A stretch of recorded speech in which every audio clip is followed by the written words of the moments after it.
시편 46편 1절로부터 11절까지 우리 다 같이 한 목소리로 읽겠습니다.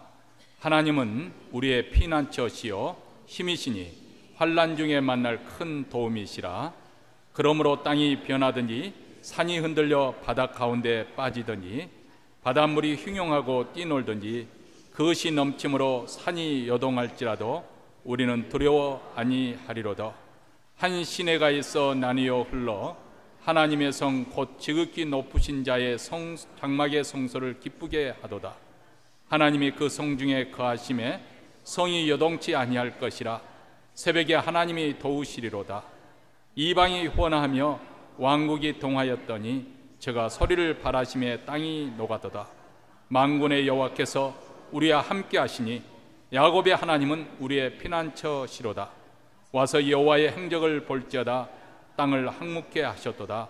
저가 땅 끝까지 전쟁을 쉬게 하시며 활을 꺾고 창을 끊으며 수레를 불사르시는도다. 이르시기를 너희는 가만히 있어 내가 하나님됨을 알지어다. 내가 열방과 세계 중에서 높임을 받으리라 하시도다. 만군의 여호와께서 우리와 함께 하시니 야곱의 하나님은 우리의 피난처시로다. 아멘. 1970년대 미국의 유명한 경제학자 갤브레스라는 교수가 계시는데요. 그분의 베스트셀러가 있죠. 불확실성의 시대라는 그런 저서를 펴냈는데 이것이 많은 사람들에게 지금까지 많은 사람들에게 알려졌고 또 읽혀지고 있는 그런 책이 되었습니다. 그런데 그 책 내용 가운데 과거처럼 우리에게 확신을 주는 경제 이론은 이제 존재하지 않는다, 이런 말을 하였습니다. 이 말은 무슨 말이냐면 과거에는 경제학자들이 어느 정도 연구의 그 결과를 토대로 해서 앞으로 경기가 어떻게 될 것인가, 경제가 어떻게 활발하게 이루어질 것인가 아닐 것인가, 그것을 예측이 가능했다는 것이죠. 또 거기에 따라서 계획을 세우면 어느 정도 대처가 가능했었는데 이제는 그렇게 예측할 수 있는 그런 시대가 아니게 되었다는 것입니다. 아주 불확실한, 어떻게 경기가 흘러갈지 아무도 장담할 수 없는 그런 시대가 되었다는 것입니다. 여러분, 이 이야기는 단지 경제 분야만 해당되는 이야기가 아닐 거라고 생각합니다.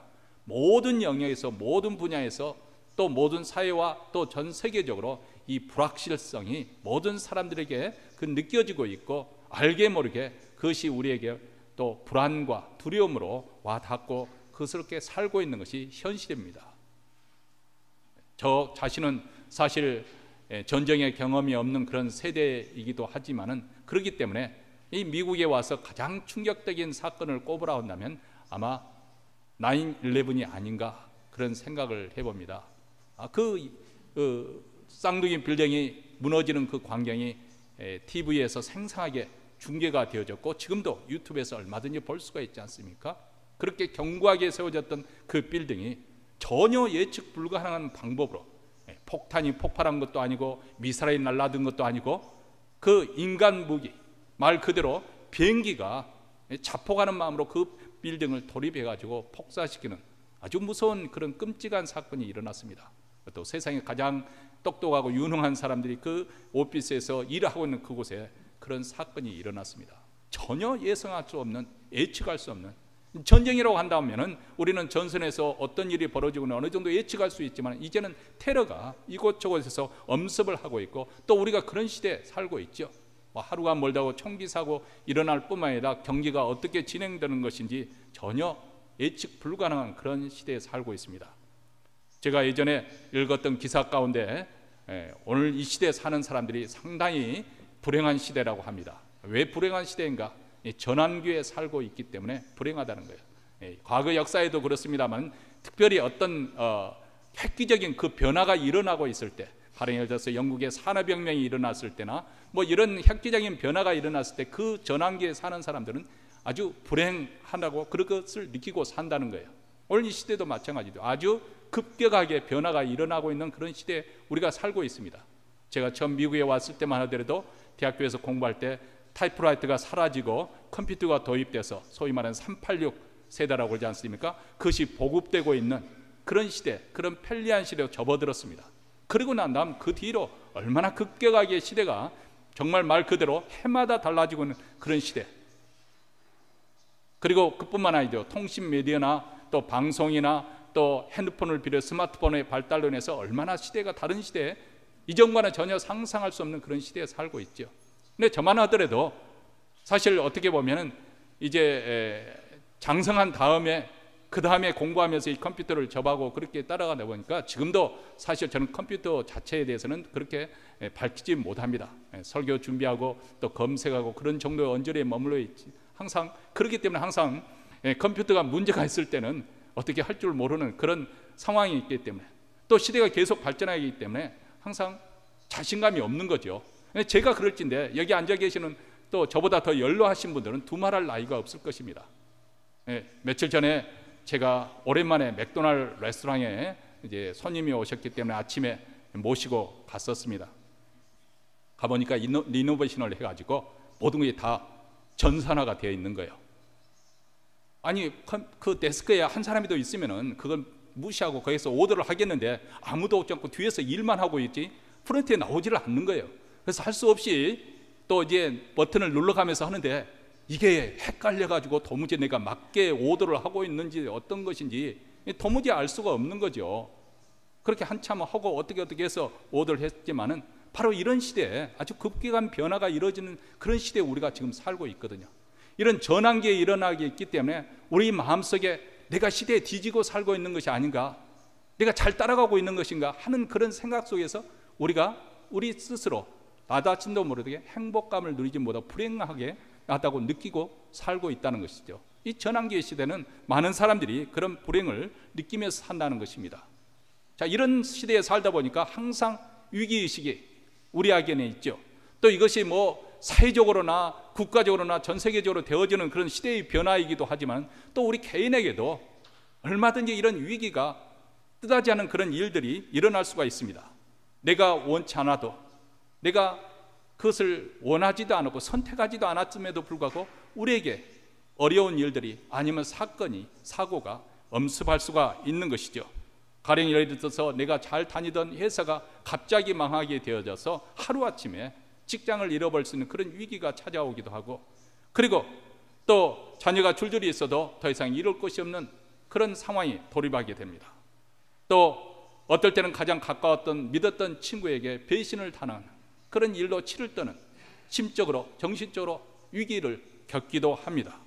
또 배우자가 바람이 피운 것을 발각을 했는데 오히려 적반하장으로 이혼하자고 나설 때 참으로 가정의 위기가 찾아온 것이죠.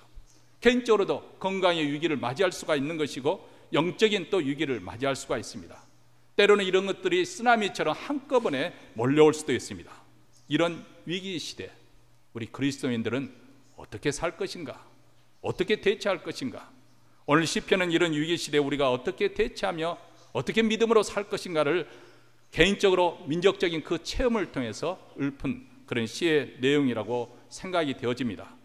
오늘 시의 배경을 좀 더 잘 이해를 돕기 위해서 이스라엘에게 일어났던 그 사건, 역사적인 사건을 조금 더 우리가 대비하면서 한번 본문 말씀을 생각해 보면 더 훨씬 더 확실하게 우리 마음에 와 닿을 거라고 생각합니다. 아수르 제국이라고 하는 주전 8세기경에 중동 아시아를 제패했던 그런 강대국이 있었습니다. 그 당시 그들은 철기병과 철병거로 무장한 그 군대였기 때문에 바빌론 지역을 제압한 후에 서서히 그 판도를, 세력의 판도를 이집트까지 그렇게 뻗쳐가고 있는 그런 시대였습니다. 그러다 보니까 당연히 그 중간지대에 위치한 팔레스타인에 있는 그 이스라엘이라는 그 팔레스타인은 전란에 휩쓸릴 수밖에 없습니다. 북쪽에서는 바로 아수르 군대가 내려오고 남쪽에서는 그것을 막겠다고 이집트 군대가 올라가는 그 중간쯤에서 만나서 전투가 벌어지니까 자연적으로 팔레스타인 지역은 전란에 휩쓸 수밖에 없는 그런 위치에 놓여 있습니다. 그리고 아수르의 그 침공으로 말미암아서 북쪽 이스라엘 왕국이 먼저 주전 722년에 망하고 말지요. 이어서 남쪽 유대의 왕국마저 아주 위태위태하게 진행되고 있는 그런 상황 속에 그때 왕은 히스기야 왕이라고 아주 하나님을 경외하는 그 왕이 다스리고 있었습니다. 그 왕의 치료로 말하면 평화롭게 진행되던 유대 왕국도 이제는 전운이 감돌고 위기시기에 팽배해진 것이죠. 근데 이런 위기 가운데 히스기야 왕이 취할 수 있는 방법이 대책이 없었습니다. 주변의 온 세상은 마치 아수르 제국의 판도가 되어버렸고 예루살렘 성은 마치 바도에 뜨는 섬 하나, 이 고도처럼 그렇게 갔습니다. 사방이 다 아수르 제국에 의해서 둘러싸여 있는 그런 상황입니다. 이제는 오직 하나님만 바라볼 수밖에 없습니다. 그래서 히스기야 왕은 선지자 이사야에게 사람을 보내서 하나님께 기도해달라고 그렇게 부탁을 합니다. 열왕기하 19장 35절에 보면 여호와여 귀를 기울여 들으소서, 여호와의 눈을 떠서 보시옵소서, 사내비 사신 하나님을 해방하러 보낸 말을 들으시옵소서, 이렇게 하나님께 애타는 하소연을 하는 기도를 드리게 되지요.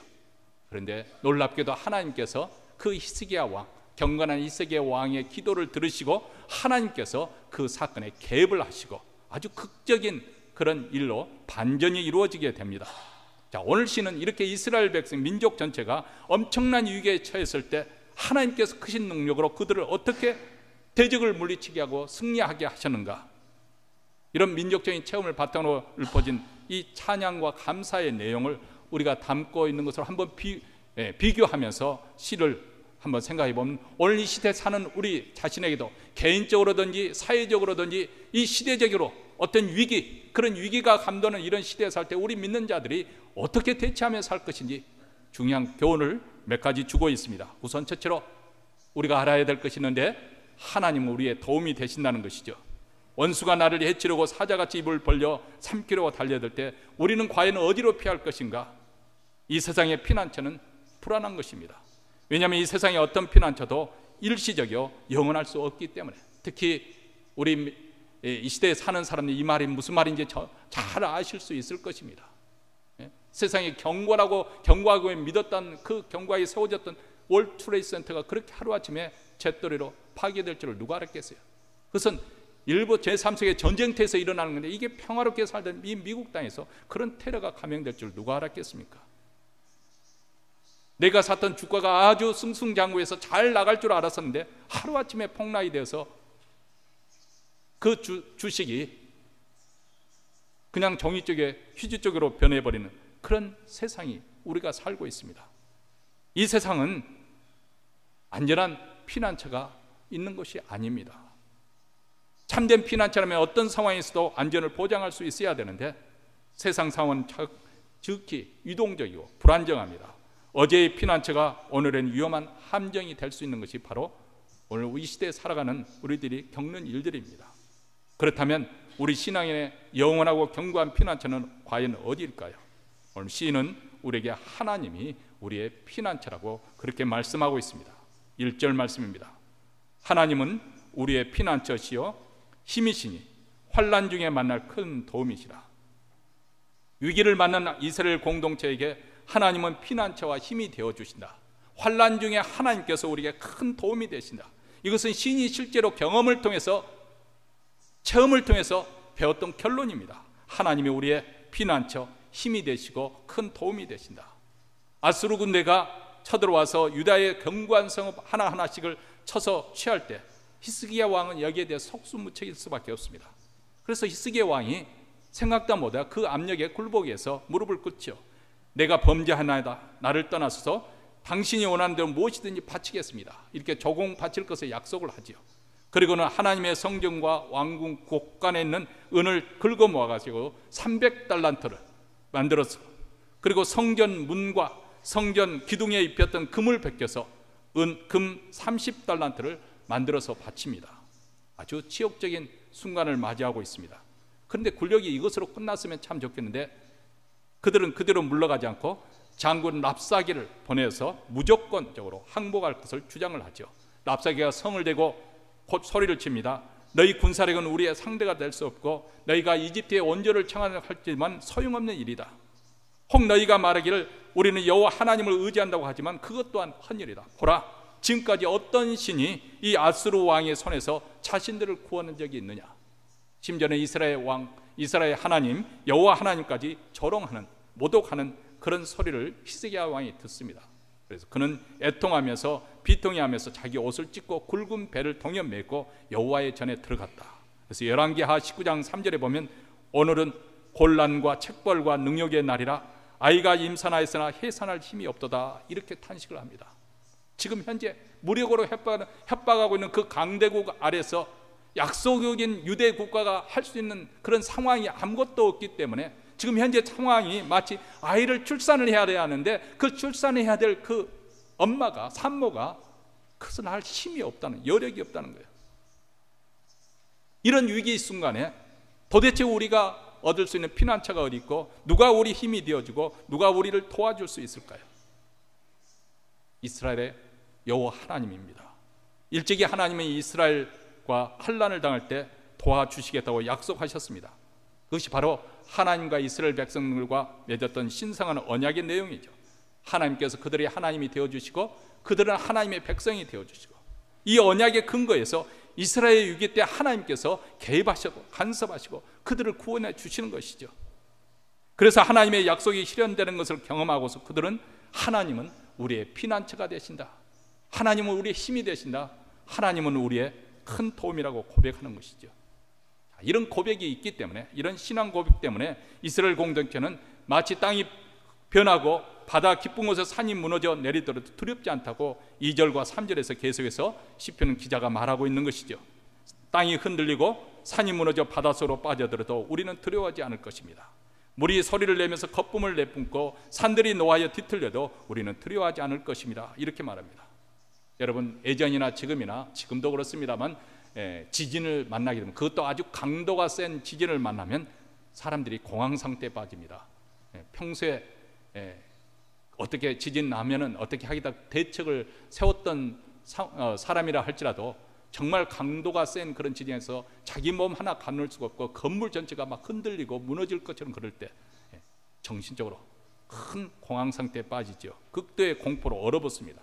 사실 지진이라는 것은 아무도 예측할 수가 없고 또 일어날 때 아무도 막을 수가 없는 것이죠.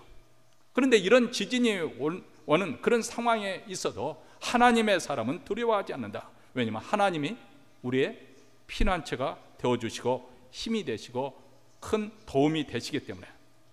여러분, 우리는 하나님의 그 언약 아래에 있는 사람들입니다. 예수 그리스도의 피로 새 언약으로 하나님의 자녀, 하나님의 백성으로 살아가고 있습니다. 하나님을 믿는 하나님의 그리스도인들은 그런 어떤 상황에서도 하나님 믿는 그 신앙 때문에 두려움에 빠지지 않습니다. 디모데후서 1장 7절에서 이렇게 말합니다. 하나님이 우리에게 주신 것은 두려워하는 마음이 아니요 오직 능력과 사랑과 근신하는 마음이라, 이렇게 말씀을 합니다.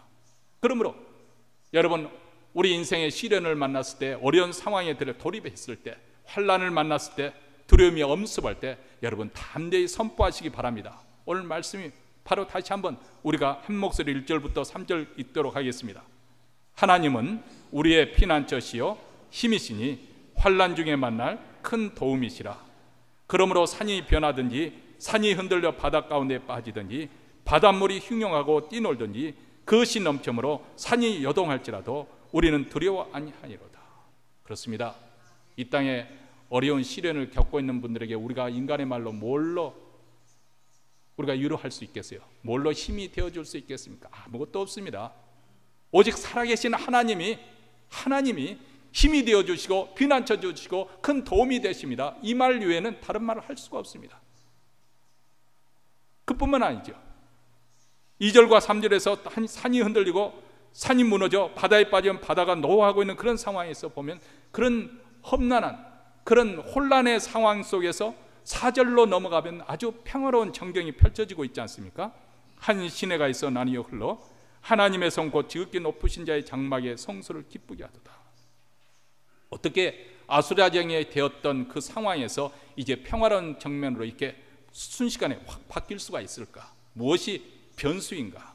그것은 바로 하나님이 현존에 계시다는 것입니다. 하나님께서 지금 여기에 우리와 함께 계실 때, 여러분, 천국의 생명수의 강이 흐르듯이 하나님이 임재하시는 이 지상교회에도 성령의 은혜와 진리의 말씀이 강물을 이루어 흐르고 있습니다.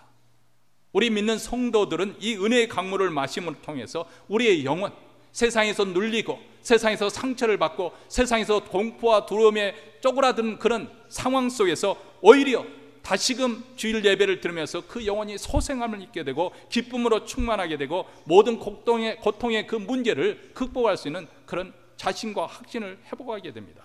그리고 감사와 찬양의 노래를 가지고 세상을 향해서 다시 나아갈 수가 있습니다.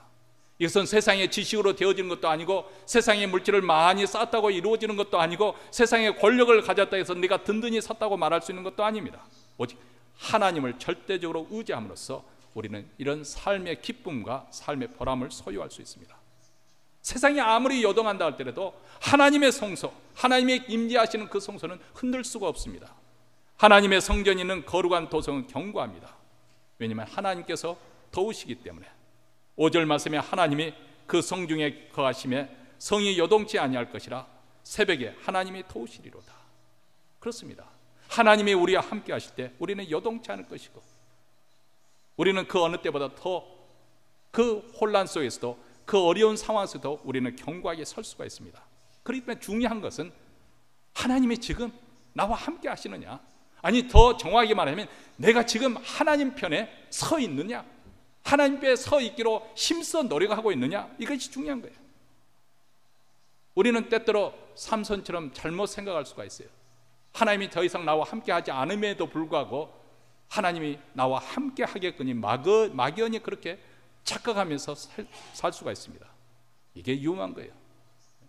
자기 자신이 이미 길 잃어버린 양이 되어진 줄도 모르고 엉뚱한 데서 헤매면서도 자기는 정상적인 신앙생활을 하고 있다고 생각합니다. 이것이 위험한 거죠. 여러분, 삼손은 태어날 때부터 하나님을 위해서 구별된 나실인이었습니다. 나실인이란 이스라엘의 나실인이라는 것은 자신의 몸을 온전하게 성별해서 하나님께 바치기로 작정된 사람을 말합니다. 그래서 그 나실인이 되면은 그에게 몇 가지 하나님께서 그 서약을 하게 하십니다. 첫째로 술을 가까이 하지 말라고 하는 것이죠. 심지어는 취할 수 있기 때문에 포도는 씨도 껍질도 먹지 말라고 그렇게 엄명을 합니다. 두 번째로는 머리에 삭도를 대지 말라고 합니다. 이 말은 예모를 꾸미거나 치장하는 일에 마음을 빼앗기지 말라는 것이겠죠. 세 번째는 시체를, 그래서 심지어는 부모의 시신도 만지지 말라, 가까이 하지 말라고 합니다. 이것은 부정한 것은 보지도 말고 손대지도 말라는 것이죠. 이것이 의미하는 것은 그 어떤 행위를 그렇게 하는 것이 의미 있는 것이 아니라 자신의 몸과 마음을 정결하게 구별해서 하나님께 바치라는 것을 하나님께서 명하고 있는 것이죠. 왜냐하면 나실인은 하나님으로부터 계시의 말씀을 받아서 백성에게 전해야 될 자이기 때문에 그렇습니다. 한마디로 하나님의 말씀의 통로가 되어지는 것이죠. 그렇기 때문에 그 영이 맑고 깨끗해야 되는 것입니다. 그런데 삼손은 이 하나님의 말씀을 경홀히 여겼습니다. 가볍게 여겼습니다. 하나님이 나신으로서 지켜야 될 그 서약을 하나하나 그는 다 깨뜨렸습니다. 이방 여인을 가까이 하면서 술에 취했고 사자의 찢어 죽이고 난 다음 그 죽은 사자에서 나온 꿀을 취해서 자기의 여인과 함께 들으려는 그 이방 여인과 함께 나눠 먹었고 또 머리에 삭도를 밀음으로 그 교회력이 사라져 버리고 말았습니다. 이렇게 나실인의 서약을 다 깨뜨리면서도 여전히 하나님이 나와 함께 할 것이라 그는 그렇게 생각했습니다. 그래서 여느 때처럼 자기를 결박한 포승불을 끊어버리고 다시 불끈하고 일어서려고 했는데 이미 힘은 사라지고 말았습니다. 하나님이 더 이상 그와 함께 역사하지 않았던 것이죠. 그리고 그는 사로잡혔고 두 눈 뽑혔고 소 대신에 그는 연자맷돌을 돌면서 곡식을 방하하는 곡식을 가는 그런 신세가 되고 말았습니다. 사사기서의 삼손에 대해서 이렇게 길게 장황하게 설명하고 있는 것은 무엇이냐면은 사사기의 어떤 영웅담을 이야기해 주려는 것이 아닙니다.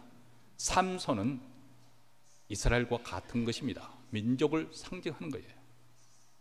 이스라엘 민족은 하나님 앞에 나스린과 같이 구별된 백성입니다. 거룩한 나라요 제사장 나라였습니다.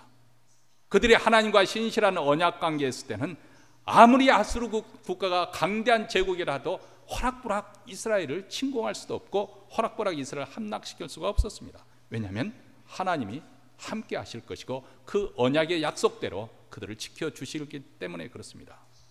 그런데 그들이 하나님의 언약을 깨뜨리고 하나님께서 선지자를 통해서 계속 부지런히 돌아오라 돌이키라 그렇게 경고를 했음에도 불구하고 돌이키지 아니할 때 이스라엘은 파멸되고 바벨론 제국에서 유대 왕국마저도 결국 무너지고 살아남은 자들은 포로로 끌려가고 말았습니다. 여러분, 구약시대 이스라엘 역사를 왜 우리가 공부하는 것입니까? 구약시대 이스라엘 백성들이 하나님의 백성으로서 하나님과 언약관계에 있었던 것처럼 오늘 이 시대 우리 믿는 그리스도인들이 하나님과 예수 그리스도로 피로 말미암아서 언약관계에 있기 때문에 그렇습니다.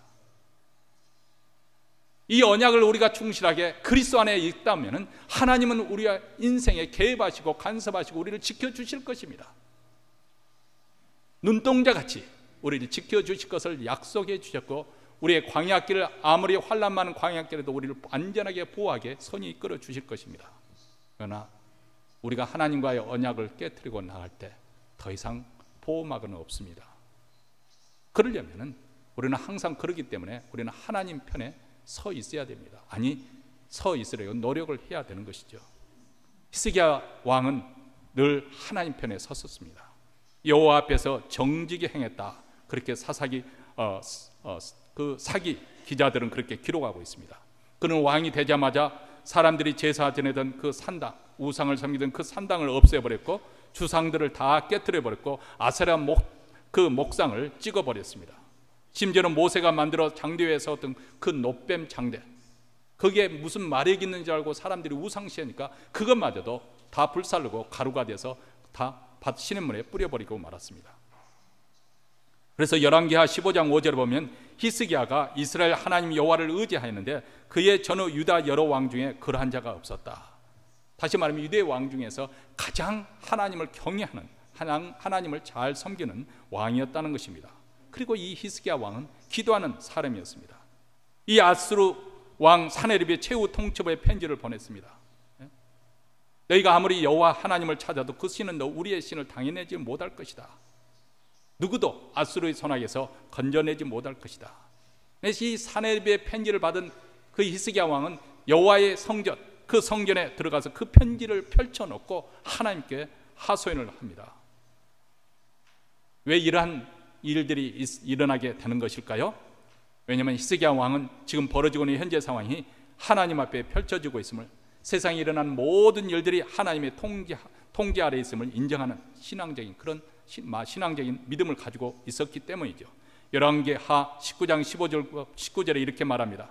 그 앞에서 기도하여 가로되 그룹들 위에 계신 이스라엘 하나님 여호와여, 주는 천하만국의 홀로 하나님이시라. 주께서 천지를 조성하셨나이다. 여호와여, 귀를 기울이셔서 여호와의 눈을 떠서 보시옵소서. 사네립이 사신 하나님을 해방하려 보낸 말을 들으시옵소서. 여호와여, 아수르 여왕이 과연 열방과 그 땅을 황폐케 하고 또 그 신들을 불에 던져 싸우니 이는 저희가 신이 아니요 사람의 손에 지은 것 곧 나무와 돌뿐이므로 멸하였나이다. 우리 하나님 여호와여, 원컨대 이제 우리를 그 손에서 구원하시옵소서. 그리하시면 천하만국의 주 여호와는 홀로 하나님이신 줄 알리라 하니라. 여기 보면 히스기야는 여호와를 그룹들 위에 계신 이스라엘의 하나님 이렇게 부르고 있습니다. 다시 말하면 일반 피조물이 감히 접근할 수 없는 지극히 존귀하신 하나님, 영화로우신 하나님, 그리고 그 하나님은 이스라엘 여호와 하나님 여호와, 주는 천하만국의 홀로 하나님이시라. 이것은 이스라엘과 언약을 맺으신 하나님만이 유일하신 참된 하나님이신 것을 고백하는 것이죠. 지금 납사계는 우리가 이렇게 승승장구하는 것은 우리 신이 다른 이방들 신보다 더 우월하기 때문에 그렇다. 너희가 믿는 이 여호와 하나님을 믿고 있다고 하지만 과연 이 아수르 왕에서 건져낼 수 있는 그런 신이겠느냐? 너희들은 일찌감치 항복해라. 이렇게 랍사기가 히스기야 왕의 신앙을 조롱하고 또 여호와 하나님께 참남 모독하는 그런 신성 모독하는 그런 말을 할 때 히스기야 왕은 오직 여호와 하나님만이 참된 신분이요, 다른 이방 신들이 다 멸망한 것은 참된 신이 아니고 거짓된 신이기 때문에, 그러나 우리 하나님은 살아계신 하나님이기 때문에 우리 이스라엘을 구원하시고 만방의 홀로 여호와 하나님만이 참 하나님이신 것을 드러내시옵소서. 이렇게 기도하는 것이죠. 여러분, 2019년 우리가 하루 한 해를 살면서 우리가 다짐해야 될 것이 있습니다. 우리가 어떤 일이 있어도 히스기야 왕처럼 하나님 편에 서기로 다짐하는 것입니다. 아무리 우리에게 세상에 큰 화려하고 영광스러운 그런 부귀가 보인다 하더라도 우리는 결코 하나님을 버리지 않겠습니다. 하나님 편에 서겠습니다. 우상을 깨부시고 하나님만 섬겨보시기 바랍니다. 하나님이 영광 받으시도록 두 손을 두고 기도해 보시기 바랍니다. 사단은 항상 그렇습니다. 우리에게 보기에는 혹할 만큼 그런 세상의 부귀나 세상의 화려함을 언제나 보여주고 우리에게 자기에게 편을 들면은 마치 이런 행복을 줄 것처럼 그렇게 유혹을 합니다. 그게 사단의 방법이에요. 그것은 창세기 3장으로부터 거슬러 올라가면 사단의 전략은 조금 더 변화되지 않았습니다. 사단이 하와에게 나타나서 그 뱀을 통해서 하와에게 접근을 하지 않습니까? 야, 하나님이 왜 동산나무에 있는 실과를 먹지 말라고 하냐? 몰랐던 것이 아니지만 모르는 듯이 짐짓 떠보죠. 그러니까 하와가 말하지 않습니까? 아니야, 하나님께서 동산나무의 나무를 주셨지만은 동산 중앙에 있는 나무의 실과는 먹지 말라고 하셨어. 야, 너희들 왜 그것을 먹지 말라고 하는 줄 아니? 너희가 먹는 날에는 눈이 밝아서 하나님같이 될 것이야. 이렇게 사단은 하와를 위해서, 그들의 행복을 위해서, 그들의 밝은 내일을 위해서 내가 너희들의 마음을 이해하고 너희들과 함께 동조한다, 이런 뜻으로 이렇게 접근을 합니다. 이게 사단의 전략이에요. 마치 모든 것을 줄 것처럼. 근데 사단의 꾀에 넘어가는 순간, 죄를 지으면 참 재밌을 것 같은데 죄를 딱 지으면 마치 코가 콧둘레에 딱 꿰가지고 도살장에 끌려가는 것처럼 그 다음부터는 죄에 끌려서 파멸까지 끌고 가는 거죠. 도박을 하면은 참 재밌을 것 같고, 야, 심심풀이로 하러 가자. 그러나 일단 거기에 코가 깨이면은 자기 집을 팔고 가정이 파괴되고 멸망할 때까지 그렇게 끌고 가는 거죠. 이 세상이라는 게 다 그렇습니다. 그게 사단의 작전이에요. 하나님의 편에 서면 손해볼 것 같고 지금 당장 내가 벌어들일 이익이 포기해야 될 것 같지만은, 그러나 길게 보면 결국은 하나님 편에 서게 될 때 우리는 안전하게 될 것이고 우리는 승리하게 될 것입니다. 왜냐하면 하나님께서 어떤 위기를 만나도 우리의 피난처가 되어주시기 때문에. 그래서 우리 믿는 자들은 요동하지 않을 것입니다. 가장 안전할 것입니다. 7절에 만군의 여호와께서 우리와 함께 하시니 야곱의 하나님은 우리의 피난처시로다, 이렇게 말합니다. 그리고 이렇게 하나님 편에 서 있는 사람들만이 참된 평안, 안식을 누릴 수가 있습니다. 10절 말씀입니다. 이르시기를 너희는 가만히 있어 내가 하나님 됨을 알지어다. 내가 열방과 세계 중에서 높임을 받으리라 하시도다. 너희는 잠깐 손을 멈추고 내가 하나님인 줄 알라. 내가 무사한 나라로부터 높임을 받고 내가 이 땅에서 높임을 받겠다, 이렇게 하나님께서 말씀합니다. 가만히 있는다, 이 말은 안식하라는 거예요. 뭘 하려고 하지 말고, 나대지 말고, 조바심 내지 말고. 조급증이라는 것은 하나님을 믿지 않으면서 나타나는 거거든요. 사실 우리가 많은 선택을 하는 가운데 살아가고 있습니다만 잘못된 선택하는 대부분의 경우는 조급증 때문에 그렇습니다. 하나님을 믿지 못하고 기다리지 못해서, 조급해서. 근데 사실 어떻게 보면은 이 조급증이라는 것이 그렇게 될 수밖에 없는 것 같아요. 우리가 처음 신앙생활을 할 때는 하나님께서 우리가 기도할 때 잘도 응답해 주시는 것 같습니다. 이건 순전히 주관적인 체험이고 주관적인 견해니까 성경 말씀이 아니니까 그냥 참고만 하고 들으시기 바랍니다. 잘 들어주는 것 같은데 이제 신앙생활 오래 하다 보면 분명히 이 기도를 제목을 가지고 1년이고 2년이고 3년이고 기도인데 하나님께 들어주시지 않는 거예요. 그런 동안에 내 애간장이 다 타는 것 같고 정말 말 그대로 하나님께서 나를 사랑하시는가, 이 신앙생활을 포기해버릴까, 그런 정도까지 시험이 들 수도 있겠습니다. 자, 왜 이렇게 하나님께서는 더디 응답하시는 것일까? 이것 가지고 고민한 분도 많이 계실 거라고 생각이 되어집니다. 근데 이 고민이 우리만 그러하는 고민이 아니고 성경에 보면 그러는 경우가 참 많이 있습니다. 우리가 잘 아는 것처럼 그 마지막 순간까지 그냥 애가 닿도록, 아니 히스기야 왕이 기도할 때 적군이 쳐들어오기도 전에 하나님께서 천둥 번개를 통해서 아수르 군대를 몰살시키지 않고 왜 마지막 함락 직전까지 하나님께서는 침묵하시다가 결정적인 순간에 개입하시는 것일까? 그 가운데 히스기야 왕이 얼마나 애간장이 탁했습니까? 얼마나 절망했을까요? 얼마나 답답했을까요? 자기 자신만 망하는 것이 온 민족 자체가 지금 생사가 넘나드는 이런 상황이 있는 자리에서 얼마나 힘들겠습니까? 왜 하나님께서 이렇게 마지막까지 우리가 버둥거리는 것을 즐기시는 분이신가, 이런 생각을 하게 됩니다. 그 이유는 아마 모르긴 몰라도 한두 가지 우리가 더 생각해 본다면, 우선 첫 번째는 적군으로 하여금, 우리의 원수로 하여금 한껏 교만한 그 절정에 이르도록 하나님께서 내버려 두시는 거예요. 여러분 주위에 사람이 한창 교만의 그 절정이 일어서 교만 떨 때 여러분은 생각하죠. 아, 저 사람 망할 날이 멀지 않구나. 그렇게 생각하면 틀림없습니다. 정치인들 가운데 한껏 교만해가지고 자기가 먼 것처럼 막 떠들고 다니는 사람 보면 그 사람 추락할 날이 멀지 않다. 왜냐하면 그것이 하나님이 일하시는 방식이에요. 일본 제국이 나중에는 동남아를 섞고 막 계속 승승장구할 때, 중국을 삼키고 승승장구할 때 기독교인들에게 이렇게 선포했지 않습니까? 야, 우리 나라 천조 신이 기독교의 여호와 하나님보다 더 성황하게 하기 때문에, 우리가 더 힘이 실력이 있기 때문에 우리가 이렇게 승승장구하는 것이다. 그래서 우리 한국 사람들도 다 신사참배하도록 그렇게 강요를 하고 그랬지 않습니까? 근데 그렇게 그들이 승승장구 마지막 교만의 끝에 올라갔을 때 하나님께서 치시니까, 나가사키인가요? 어디죠? 첫 번째 핵폭탄이 떨어진 곳이 히로시마는 두 번째로 하는 것이고, 첫 번째는 나가야? 하여간 나고야. 제가 설교가 끝난 다음에 한번 검색을 해보겠습니다. 나고야가 어떤가. 그곳에 폭탄이 떨어지고 그 다음에 히로시마에 폭탄이 떨어지고 예고한대로 떨어질 때 그들은 완전히 두 손 들고 항복할 수밖에 없었고, 일본 천황, 자기들은 천황이라고 불러다는데 일본 왕이 나는 신이 아니요 인간입니다. 이렇게 무조건 항복을 하게 되었습니다. 여러분, 그렇습니다. 어미로시는 하나님 앞 대적에서 끝까지 승리하는 그런 나라나 국가나 그런 사람은 없습니다. 하나님께서 그로 하여금 자기의 수치를 왕창 드러내게 하려고 그에게 기회를 주시는 거예요. 그래서 교만의 끝대까지 꼭대기까지 올라가게 했다가 결정적인 순간에 치시는 것이 하나님의 방식입니다. 하나님께서 그렇게 하시는 또 하나의 방법이 있어요. 그것은 하나님의 교회에 대해서, 하나님의 믿는 성도들을 위해서 그렇게 하는 거예요. 그렇게 해야 쭉정이는 다 떨어져 나가거든요. 진짜 알곡의 신앙인들만 남거든요.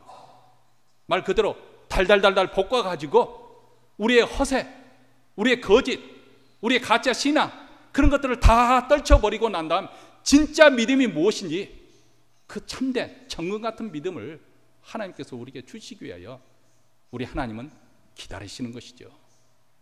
그러므로 여러분, 하나님께서 응답하시지 않는다고 여러분 일찍 포기하지 마십시오.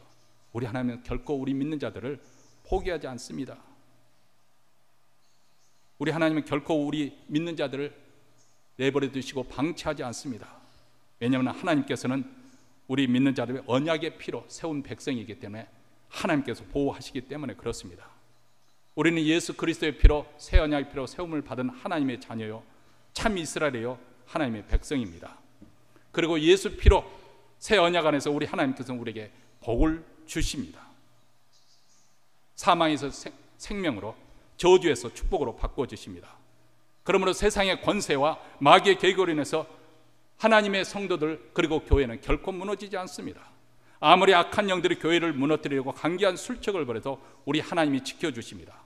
하나님께서 하나님의 자녀들의 불가항력의 복을 부어주시기 때문에 아무도 막을 수 없습니다. 아무도 이를 거스를 수 없습니다. 하나님께서 부어주시는 신령한 복이기 때문에 그렇습니다. 하나님께서, 우리 주님께서 이에 대해서 분명히 말씀하십니다. 마태복음 16장 18절에 또 내가 내게 이르노니 너는 베드로라, 내가 이 반석 위에 내 교회를 세우리니 음부의 권세가 이기지 못하리라. 음부의 권세가 이기지 못하리라. 우리 주님이 말씀하신 대로 지난 기독교 2000년 역사의 교회는 핍박 가운데 지내왔습니다. 심지어는 성경책을 불타르고 믿는 자들을 십자가형에 타가고 또 사자굴에 던져넣고 온갖 그 화형을 취하면서 온갖 핍박을 다했습니다. 아예 종교의 씨를 말리고자 근세에 와서는 아주 그런 대규모의 국가적인 실험을 한 나라들이 있었죠. 구소련과 중국에서 그렇게 했습니다. 그러나 그런 핍박 속에서 교회는 살아왔고 불사조처럼 다시 소생했습니다. 그들은 과거에도 승리했고 앞으로도 승리할 것입니다. 물론 현재 우리 성도들의 삶을 보면, 또 교회의 모습을 보면 문제도 많고 시대에 뒤져서 곧 도태될 것처럼 보입니다. 그럼에도 불구하고 교회는 궁극적으로 다시 승리하게 될 것이고 최후 승리는 우리 믿는 자의 것이 될 것입니다. 왜냐하면 우리 주님께서 그렇게 약속하셨기 때문에 그렇습니다. 이것이 우리의 확신입니다.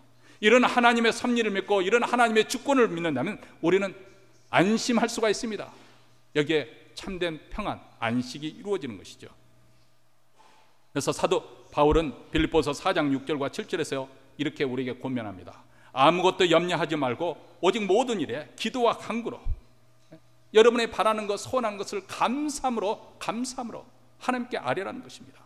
그러면 사람의 그 지혜, 지식을 뛰어넘는, 우리가 측량할 수 없는 그런 뛰어넘는 하나님의 방법으로 하나님의 평강이 우리의 마음과 생각을 지배해 주실 것입니다.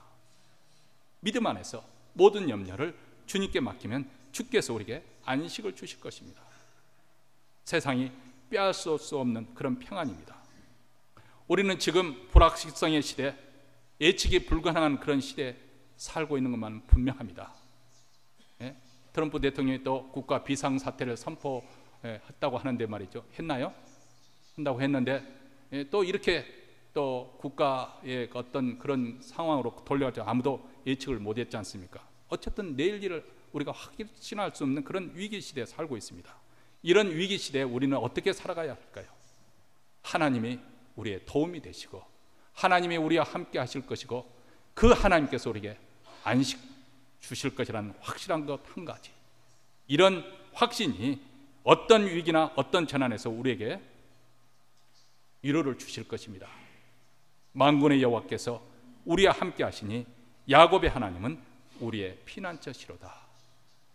이 말씀으로 여러분의 심에 위로가 되고 힘을 얻는 또 한 주간 맞이하시기를 주의 이름으로 축원합니다.